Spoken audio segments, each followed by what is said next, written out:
মেয়েকে সাথে নিয়ে ভারতের দিল্লির অভিজাত এক পার্কে ঘুরে বেড়াচ্ছেন বাংলাদেশের ক্ষমতাচ্যুত প্রধানমন্ত্রী শেখ হাসিনা।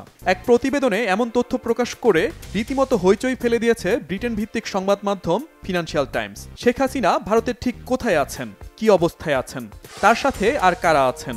গেল ৫ আগস্ট বাংলাদেশ ছেড়ে ভারতে যাওয়ার পর থেকেই শেখ হাসিনা ইস্যুতে এমন নানা তথ্য জানতে চায় অনেকে। তবে কখনোই তার অবস্থানের বিষয়টি খোলাসা করেনি ভারত সরকার। কখনো বলা হচ্ছে হাসিনা দিল্লির এক বাড়িতে একা অবস্থান করছেন, কারো সাথে যোগাযোগের কোনো সুযোগ নেই। এমনকি শেখ হাসিনার মেয়ে সাইমা ওয়াজেদ ভারতে থাকলেও মায়ের সাথে দেখা করার সুযোগ পাননি। এমন সব তথ্যের মাঝেই এবার ফিনান্সিয়াল টাইমস এক প্রতিবেদনে দাবি করেছে দিল্লিতে ভারত সরকার একটি সেফ হাউজে অবস্থান করছেন শেখ হাসিনা, আর তার সাথে রয়েছে মেয়ে সাইমা ওয়াজেদ। এমনকি মা মেয়েকে একসাথে দিল্লির লোদি উদ্যানে ঘুরে বেড়াতে দেখেছে অনেকে। বিশ্ব স্বাস্থ্য সংস্থার দিল্লি ভিত্তিক আঞ্চলিক পরিচালকের দায়িত্ব নিয়ে গেল ফেব্রুয়ারি থেকে ভারতে অবস্থান করছেন সাইমা ওয়াজেদ।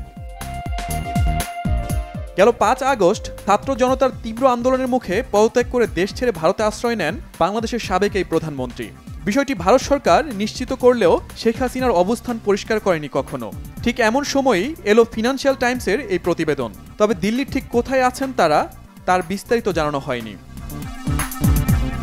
শেখ হাসিনার অবস্থান নিয়ে যখন নানা প্রশ্ন, তখন হাসিনাকে দেশে ফিরিয়ে আনার বিষয়ে সরব বাংলাদেশ এবং ভারত সরকার। আওয়ামী লীগ প্রধানের বিরুদ্ধে আন্তর্জাতিক অপরাধ ট্রাইব্যুনালে গণহত্যা এবং মানবতা বিরোধী অভিযোগ দায়ের করা হয়েছে। এছাড়া হত্যা, গুম, নির্যাতন ও নিপীড়ন সহ ১.৫ শতাধিক মামলা রয়েছে শেখ হাসিনার কাঁধে। এই পরিস্থিতিতে শেখ হাসিনাকে বাংলাদেশে ফিরিয়ে আনার জন্য আইনি প্রক্রিয়া শুরু করেছে আন্তর্জাতিক অপরাধ ট্রাইব্যুনাল। তবে ভারত কি শেখ হাসিনাকে ফেরত দেবে? এমন প্রশ্নে বিশ্লেষকরা বলছেন শেখ হাসিনাকে ফেরত পাঠানোর ইস্যুটি পুরোপুরি নির্ভর করছে ভারত সরকারের ওপর।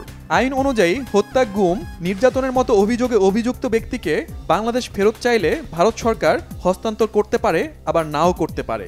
বিষয়টি পুরোপুরি রাজনৈতিক। তারা বলছেন ভারত সরকার যদি মনে করে বাংলাদেশে শেখ হাসিনার সুষ্ঠু বিচার হবে না, সেক্ষেত্রে তারা তাকে রেখে দিতে পারে। আর তেমনটা হলে বাংলাদেশ ও ভারতের মধ্যকার বর্তমান টানাপোড়েন ও তিক্ত সম্পর্ক আরও নাজুক হতে পারে।